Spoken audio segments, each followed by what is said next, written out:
Good morning, good afternoon, good evening, everybody. This is the SIG Network regular call. It is Thursday, March 14th, 2024, a few days before KubeCon. We have a relatively light agenda today. As usual, we are governed by the Code of Conduct, which basically boils down to don't be a jerk. So please don't be jerks. We have a light agenda today, so we can start with triage as per the usual. I'll go ahead and start sharing. Zappa managed to join us. We were discussing you earlier, whether you got snowed in or not, Mike. Our power is flickering, but we're okay so far. Okay, well, if you disappear, we'll understand.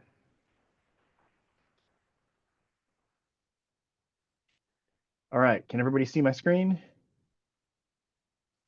Yep. All right, let's look through triage. We're going to get a fun treat today. I'll save the surprise for halfway through. We have a flaking test. I have not pre-looked at these at all, so I don't know if these are there are a lot of flaky because there is the test freeze and the release team is opening. But this is for teams. It's something with EC2. Okay. Kube proxy does not appear to be creating IP tables entries. I wanted to get Dan Winship here. Yeah, this is interesting. Or Lars or someone. Yeah.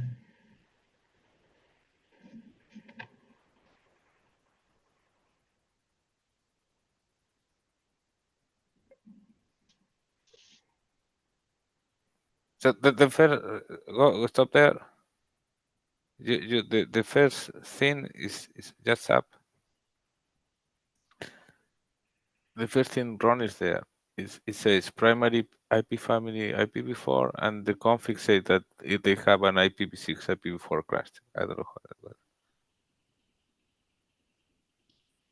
It says running in dual, but primary is IPv4. Yeah, but he said that he has configured the cluster in IPv6. Oh, it's just down.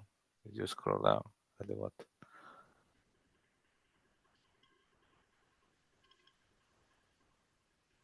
So it is creating some rules. Is that it? Yeah.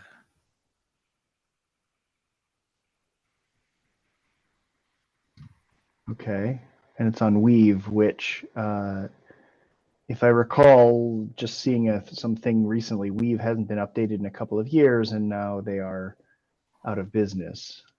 All right. That's going to present an issue. This is an important detail. So when they call to the service doesn't work. When they call to the endpoint directory, it works. So something is with the services. Have they, without reading the whole thing, it sounds like they've sort of walked through the debugging services doc. The main problem is that he says that with previous versions work. So that's why I wanted Tanguiship or people with. So maybe possible some IP table change or something. I don't know. Or just. Unlikely, but do you want to continue to triage this one, or do you want me to assign? Yes, I'm with it.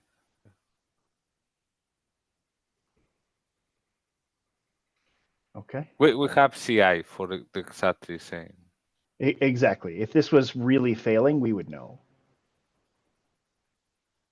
Okay. Default IP family policy value. I was trying to find, but does it say anywhere what kernel version this is on? I couldn't find it. He mentioned that this is about the new Debian. Okay. So I have to go. I know that didn't change it with that. Okay.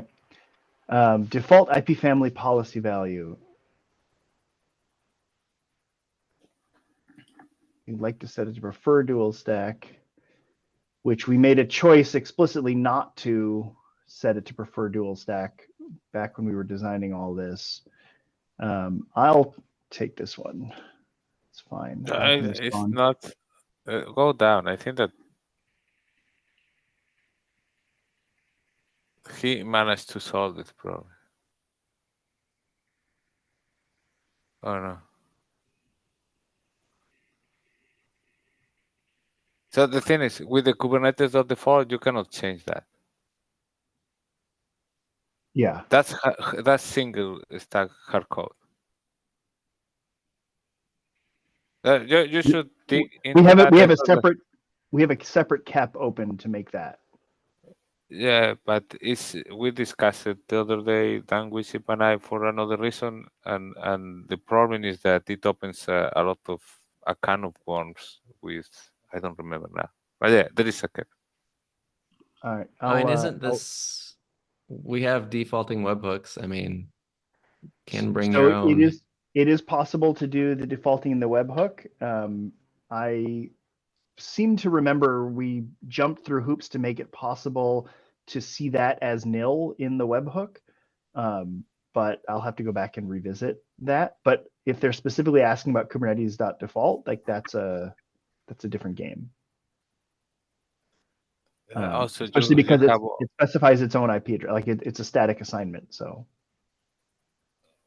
all these dependencies on the other fields. yeah.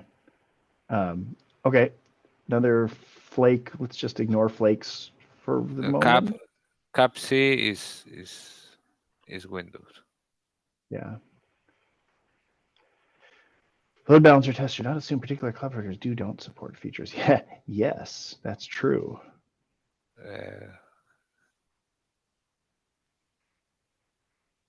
We were trying to add this new job with the cloud provider kind, and he was checking into the logs and he said, "Oh, this is super wrong." I tell him, "Okay, thank you for."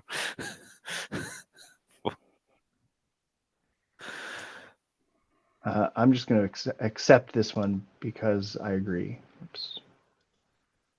Those tests are all been.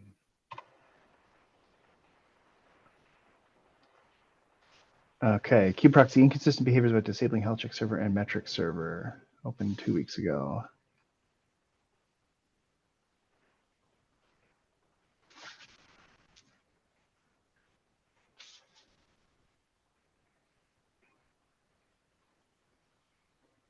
Interesting.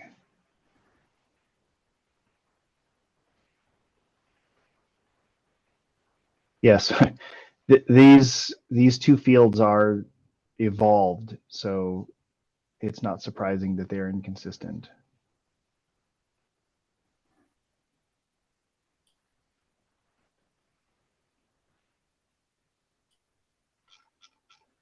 Dan's not already assigned. Great. Moving on. Bind address parameter. Did we discuss this one last week? I forget.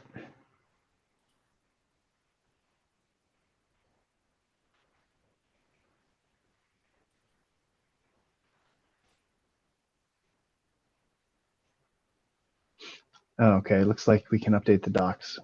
We can take volunteers to update the docs. I will accept.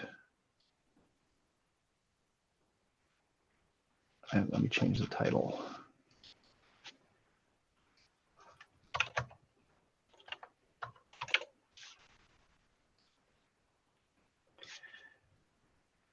The service should function for services using host network.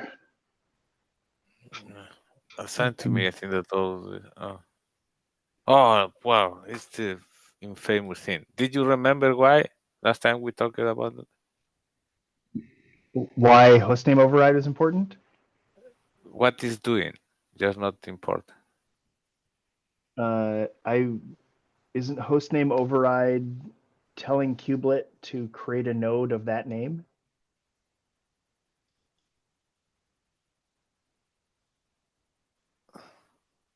When kubelet goes and manages its node, that's the node it should be looking for, I think. I think the short answer is no, I don't remember exactly. Okay. Well, it's a complex config that cops people have. Oh, I missed one. I missed one. Oh no, this was okay. So this is in progress, right? This is the thing that we merge now. we had to revendor in cloud provider GCP, build the new image, release a new version, and add it to the CI of Kubernetes. Okay. All right. So we have this triage bot, which now goes through and says issues that are older than a certain time frame get marked untriaged and need to be revisited by the SIG. So I loaded up a few issues from the bottom of the queue that are marked as needs triage that I thought we would re-examine and figure if we still think that they are valid feature requests that we should keep open. Liveness readiness probes with HTTP that checks response text. So the request here is to change the HTTP GET probe to parse the body and look for a string match of some sort. There's lots of support actually from even SIG Node saying this seems like a reasonable thing to do. There's some other folks saying no. It does seem to be done in a lot of other systems, so it's not completely out of left field. And then the bot woke it back up. So anybody want to talk about this one? So It would need a what cap, is- but sorry, Antonio? how is this? Yes, is you send a request and then you parse the response and match on the response? Yes. So I think we would need a cap to work out the semantics, but I imagine it would be you get a 200 response. Anything other than 200 is bad. If you get a 200 response, you also have to match the text. Whether that's a substring or a regex would need to be defined in the cap. Oh, that sounds a cool fit. It sounds reasonable. I know a lot of other load balancer and health check systems offer it, so seems plausible. Yeah. So, Rob? I agree. I mean, this seems like a really reasonable thing. It just requires somebody to own this, I think. I mean, not that it's trivial to implement, but yeah.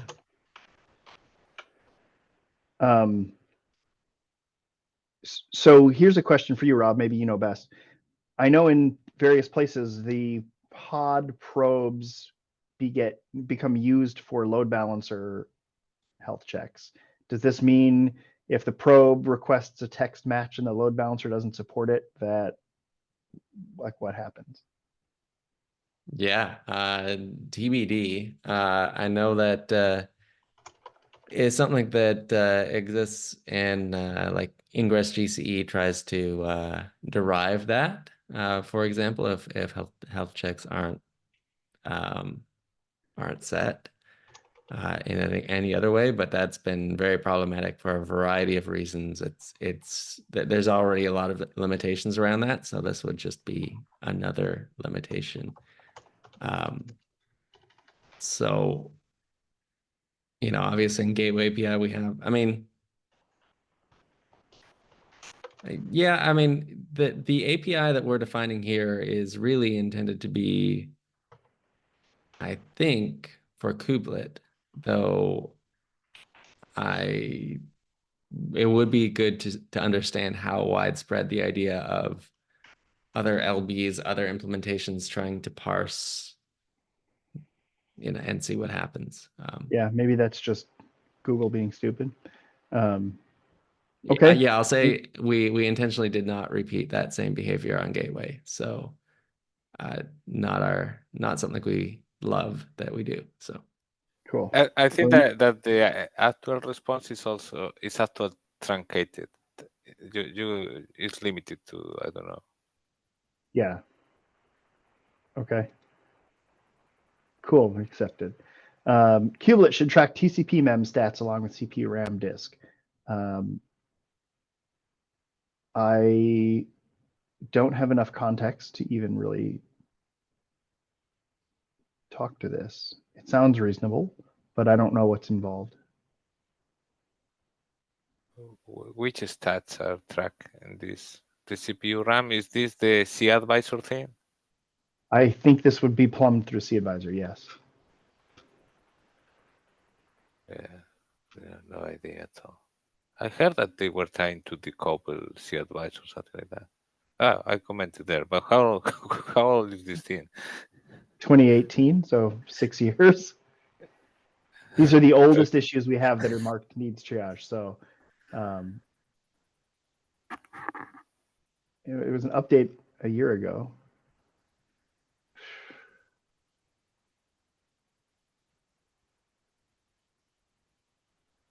Yeah, there is always this fine line into if QLED should be everything about the node, or you just, I don't know, for example, just metric, right? Usually you deploy a Prometheus exporter or something like that.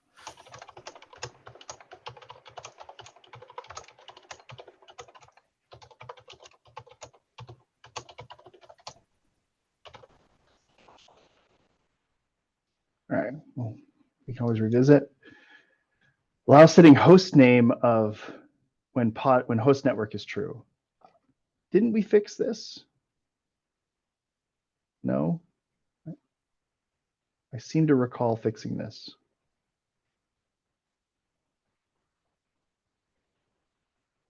I guess not. And there were no follow.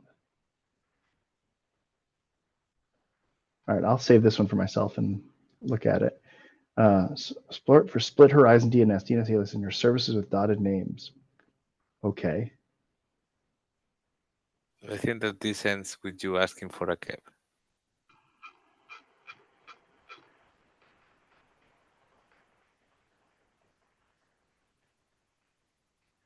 I don't like this pattern.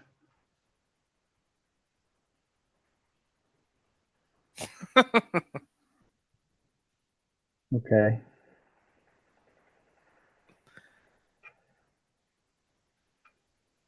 Oops. I can't see the bottom of my own screen. Next, FKDN as host name inside a pod. I also seem to remember that we fixed this, didn't we? Apparently not. I'll take this one because I know I poked at this before. Pod probes lead to response following.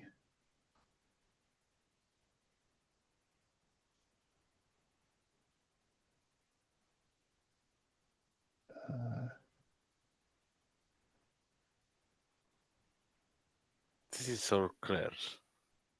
All of these things is always team. Okay. Didn't we add a filter that said you can't put?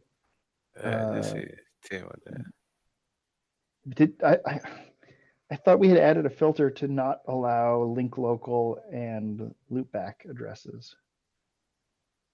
For the props? Yeah, I don't think that made it to probes. That is in other parts. I know that's in endpoints and stuff. I thought we had made this to probes too. No, it's not in there because the other day, Dan Wincy wants to. There is this other issue I opened to move the TCP and HTTP props to the runtimes. And the main gap was, what do you do with the local host, right? Because the local host in the pod is not the local host in the node, and people may use the local host in the node for whatever. So for sure that they work in the local host.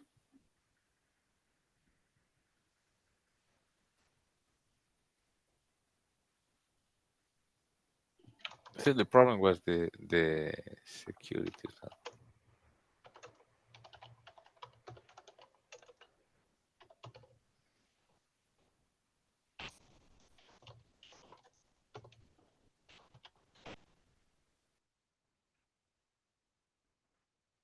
Okay. Pod config readiness pro. Oh yes, this one. I'm going to accept it because I have an interest in this one.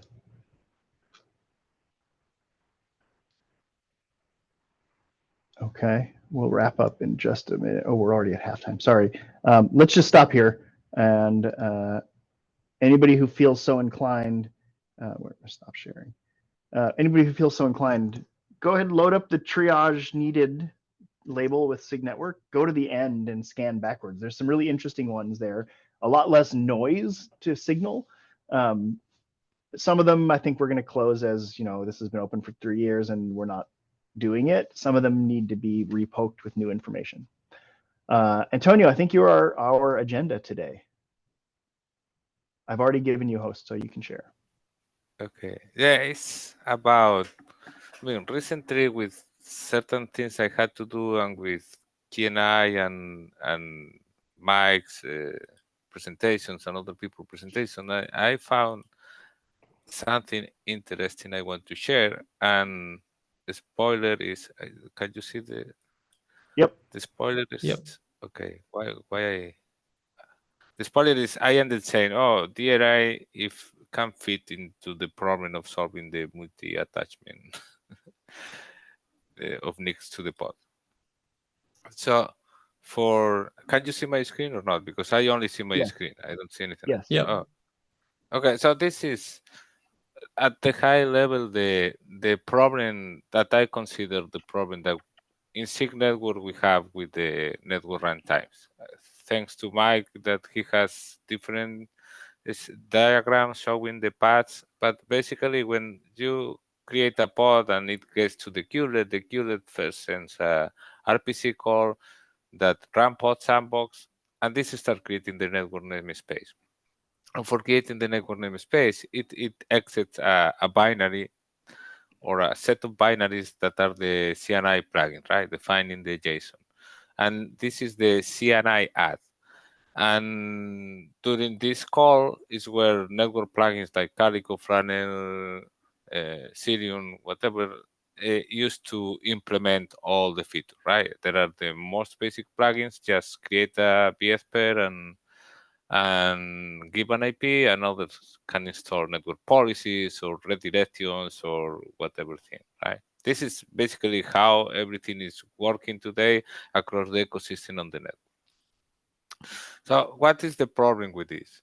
That generally, and that's why there is this, I understand all the frustration and a lot of people that develop networking problems in Kubernetes is that they generally had to hook into this. And this is just an executable. So everybody tried to build wrappers or binaries that calls gRPCs or things that are really not ideally. And the other problem is that abusing this hook that is not really meant to be heavy, you are impacting the pod startup or the scalability, because when you are creating the pod, basically it's a local operation in the node, and the runtime, the network plugin used to use CRDs and other things, and then it starts a parallel process that can be broken in the middle and breaks the pod startup, and it's complicated to debug. And so all of you that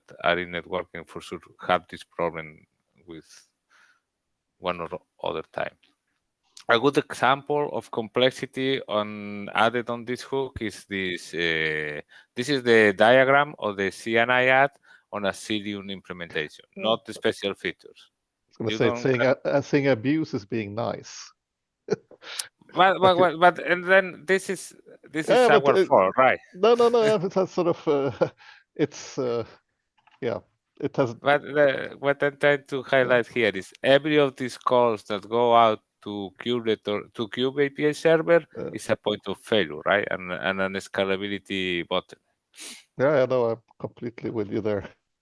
Yeah, okay. So, but I think I took this because it represents perfectly right. If people say, "Oh, networking is easy," right? It's easy until you need to put all of this, right? Okay, and then you need to live with that. And you are in a hook that is asynchronous, run by the kubelet, that has timeouts. You are not aware of the timeout. If it retries, so you need to deal with different source of truth, because the pod that you are executing may be different in the API server at that time. I mean, when I was at Red Hat with Multus and others, we had a lot of these problems. So what is the problem? And that's why I love that all this movement towards simplify and improve the networking. And I just wanted to share with this. I think that this is a real problem we need to solve. And what I was finding doing some archaeology is say, oh, there is this old issue that says container runtimes implementing some hidden feature that you can pass the pod annotation, right? I say, okay, well, if you can play with annotations, at least you avoid this round trip to the API server. But well, it's super hacky, right? Oh, it's something that is there. I see that Cryon Containerly has and can be useful for some of the system implementations to alleviate some of the pain. But then when I was investigating more, I started to find, this process has another hooks that exec things, right? And there are some hooks that exec whatever thing that you want, right? So I went to the Open Container, the OCI spec, Open Container Initiative Runtime Specification, and I was checking on this. How can you use this? Is this something that we can use to remove some of the pain of the network implementations? And based on that, I was checking, okay, so one other thing that the OCI spec has is it has the concept of device, right? But device as in block device. And I was asking the people from the runtimes, okay, why you have devices and you don't have network interfaces? And they told me, network interfaces is a CNI thing. But then I started to check and say, I think that we can argue that is another device too, right? I mean, if you give him meaning as IP routes and everything, right, that can be CNI, but you can add another layer to do that configuration process and say, okay, just move the network interface as a device. So I was starting to check into the container runtimes and to see how they execute hooks and how they play with the devices and why network device can be or not be possible. And I found this NRI plugin architecture for the container runtime. That basically is a gRPC server that has different hooks and callbacks, so you can implement things there and use to execute on the OCI or modify the OCI. But I was talking with the developers, and what they told me is that the goal on the OCI spec and these hooks. No, sorry, Should I? someone. Oh, okay. I'm gonna mute. No worry. And the goal of this OCI spec is not mutate. It's mutate the OCI spec so RunC executes, right? So they don't encourage you to put business logic as doing a lot of stuff here. So then I move back and say, okay, how is the kubelet working with this thing, right? I mean, we have device plugins that send devices to the runtimes, and I was checking on the kubelet and I see the device plugin. There was like 2 or 3 open issues about network people talking about device plugin, passing parameters and everything. But again, I just only saw the mounts and devices. So that is something that you cannot use for networking, right?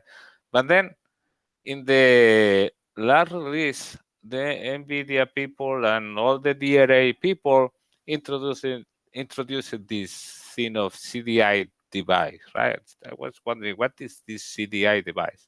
And the thing that I found is that it's a pretty simple solution to pass on metadata that you can execute. So when you have resources, you can also give a meaning to the resource. So GPU 0 is no longer GPU. So when you have 4 GPUs or 4 NICs or whatever, the resource can have a unique name. And this allows you to pass custom metadata from the device plugin to the container runtime. And this metadata can be to say, okay, then at this point, just create one interface, then just add IPs, then move into the namespace, then whatever, right? So I was playing with the idea, and I ended creating a hacky solution that you can create fake virtual resources, you name it, whatever you want. You can aggregate interfaces. You can say, okay, when I allocate the resource, I'm going to create a villain. and then start to do kind of multi-NIC configurations on pod, right? Using these fake resources or virtual devices as a with device plugin. So the device plugin exposes the virtual resource, and then you allocate the virtual resource to the pod, and the pod, when it's created, is going to execute and add this interface that the plugin is going to provide. And when I was checking this, some of the user stories that we have, and I was reading from all your work in the KEPs and in this doc, is there are some use cases that can be solved with it, right? People that use GPUs that need to use GPU direct can use these special NICs and can identify the NICs and send it to the pod. The other is this one that one person from SEF said, oh, I have a pod and I need a secondary interface because the people in the data center create VLANs to some interfaces. So this pod has to have a leg in this VLAN and another leg in Kubernetes. And all these things that says, oh, I have one pod and I just get two interfaces for doing data plane, and my main interface is the control plane. And what I ended concluding is, okay, what I did with CDI is a hack, is really nice to have, but it's not the best that we can do. And I was checking I was asking team and other people, and I was checking the array, and I concluded that doing hacking way, you can solve this problem, right? Hacking way, as with CDI and creating fake resources and device plugins, you can solve this problem.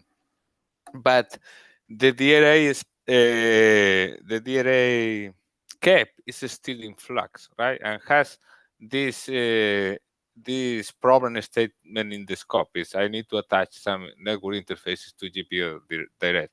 So I really think that if it moves in some direction, we can solve the multi-NIC problem with DRI and use it to build more interesting abstractions on top of that. So, and then I have a demo if you want to see, or I linked the recording. So I don't know. We have 20 minutes. If you want to see the demo, I do the demo. Anybody have questions, or should we go to demo?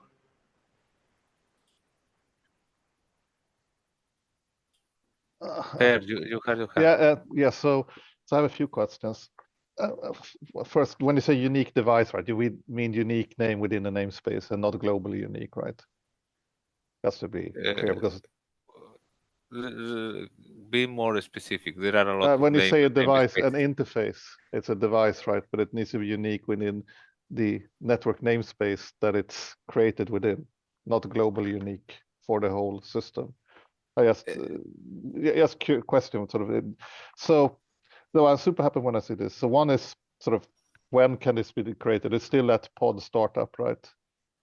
That this gets through on, so it doesn't open up for creating new devices by the user as part of the pod's lifecycle, right?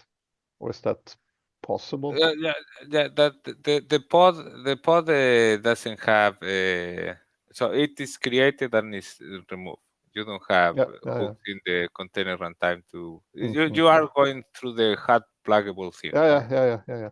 No, so because if you look at, I mean, the multi-network suggestion today, right, then it's the admin really that sets up networks, and then you can attach to it from the pod. But a lot of networking is also by tunnels, right? So this opens up, I would say, for which I really like, for the pod itself to add in networks that the sort of the admin of the platform knows nothing about, by saying, oh, I'm going to have a VPN or a tunnel over the existing network, and you get a new interface created into your pod. And that, of course, brings with it its own can of worms, but I think it partly moves call it power to the pod creator. And Here, sort if of make this I understand correctly, though, you still need to run a driver that is linked into the runtime. So, like, VXLAN, typical, right? but whoever the administrator of that machine still needs to have said, like, this, other network driver is going to be plugged into the runtime specification so that you're allowed to do it. Like, an end user can't just install a driver and escalate their No, of course, yeah, you need to you need to be able to create VXLAN. But I mean, if I throw in a little DPDK application and a tunnel, I can do very weird things, of course. But the question is, setting up a GRE tunnel, is that something that you need a specific device type for? I think it's already there from the kernel to start with. You just need to have the rights to do it. It's no extra driver that needs to come in, right? It would be interesting to try to take this idea and see how far people could push it. Yeah. I think that one thing that I see from CNI, and you go to the container plugins in CNI, for example, right? And you have one plugin for different things. You have the plugin that is VXLAN plugin. I'm making up the names. The host device plugin, the PTP plugin, the bridge plugin. So I was wondering if, imagine that we have DRA and goes in the right direction and fits all these use cases, and we can create this sort of driver, right? The gRPC driver, and people can consume it and build more abstractions using the driver. So I think that the way that I see this can help is if we build this model of drivers providing functionality and high-level APIs consuming and doing the orchestration and the more complicated stuff. But well, I'm just sharing something that I found during these days. So what I think is interesting about this, Antonio, is this stuff has sort of been under our nose, but we haven't seen how to put the pieces together. So thanks for that. Yeah, and then also falling back to generic model. I mean, net device, which is a shared device instead of a block device, and have that whole framework handle it just as a, call it resource, and not do something specific for networking. I really like that. Because then policies and all that stuff, those frameworks will just work on top of it. I'm gonna have to. There's a question. Yes, I have a question about this, what Per just said about this generic device, because you want to report the status of this device. So you want to report the IPs and all these kind of things. So for example, if you have a service on secondary networks, you want to fetch these IPs. So you cannot have something generic for the status, I believe. Who wants to fetch it? That's my first question. The endpoint slice controller. If you have a service that runs on secondary interfaces, then you want to fetch these IPs of the secondary interfaces. So that's another thing to discuss. Who controls the IPAM over these things? And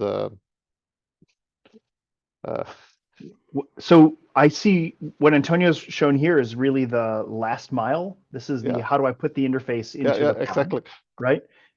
There could be arbitrary layers on top, maybe in core, maybe out of core.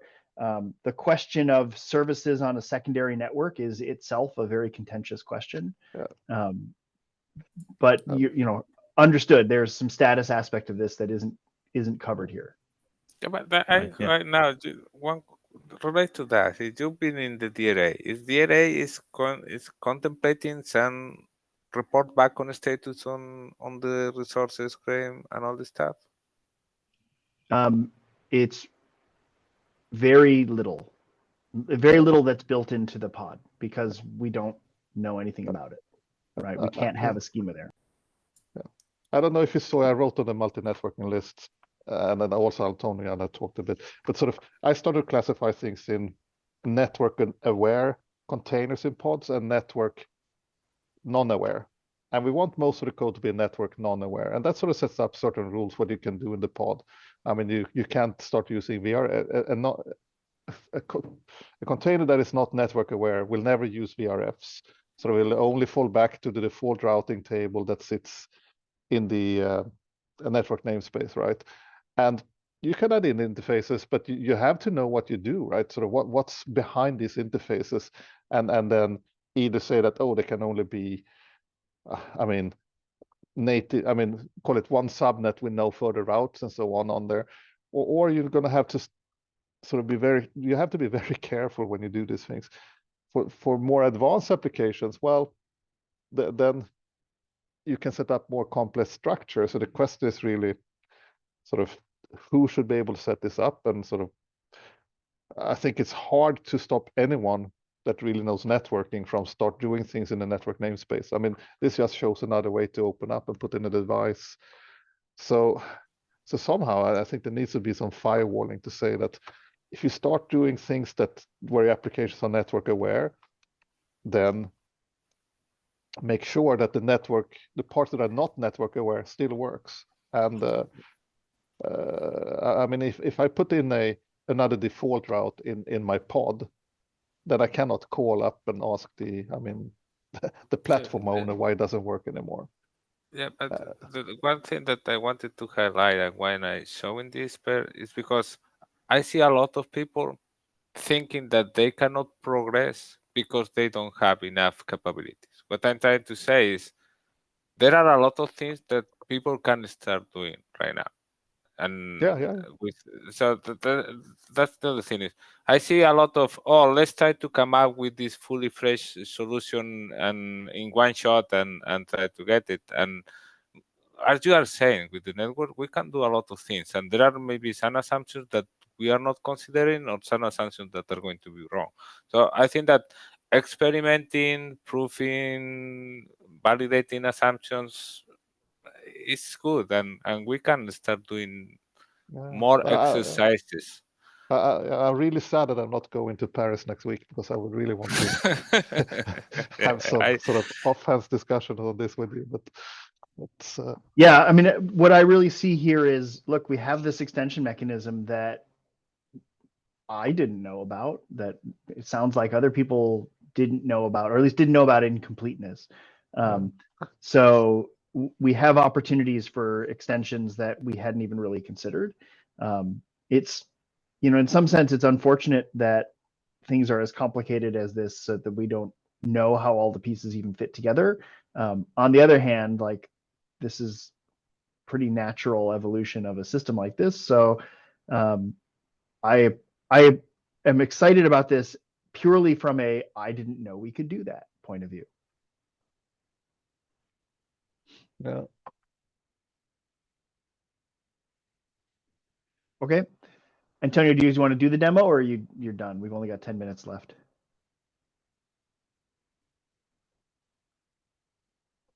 Will you post the slides or the document somewhere? Or this is what you're going to give the speech on next week? You're muted, Antonio.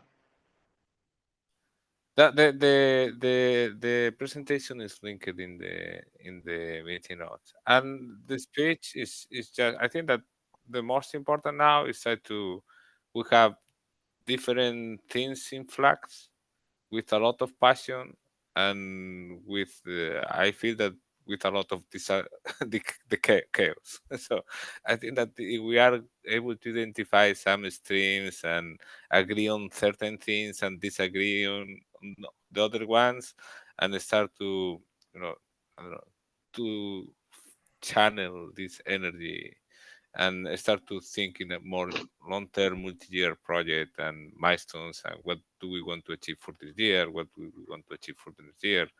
I think that is going to be I mean, that's my idea. I don't know, others may go with other idea, but for me, it's just try to align and be more organized.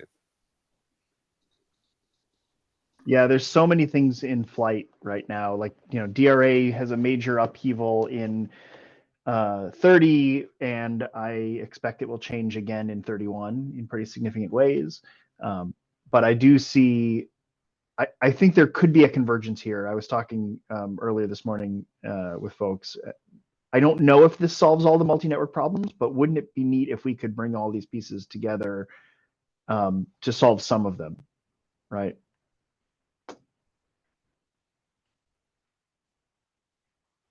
Okay, if nobody else has anything to discuss, I will. No. We need to find someone to organize the SIG network thing. The SIG Network lunch, yes, the one that I was supposed to do. So How about let's pick a day at random. Thursday, middle day. Sounds good. Oh, we have the I just realized we have the SIG meet and greet. That is what 11 to 2 or 11 to 1:30 on Thursday. We could do it there. We could just say, Yeah, hey, I'm fine with that. Bring your lunch to the SIG meet and greet, and let's plan to meet there. I think we've combined it before, and that's been great. Yeah. Okay. So say we all. we ended with 20 persons in SIG network table and the other with Yeah. It's true. But, well, okay. I'll put it on the community calendar. I think I can access that. So I'll drop up lunch there. Okay. If nobody has anything else, I'll stop the recording. Thanks everybody for your time. We'll see you in 2 weeks. Some of you I will see next week. Bye.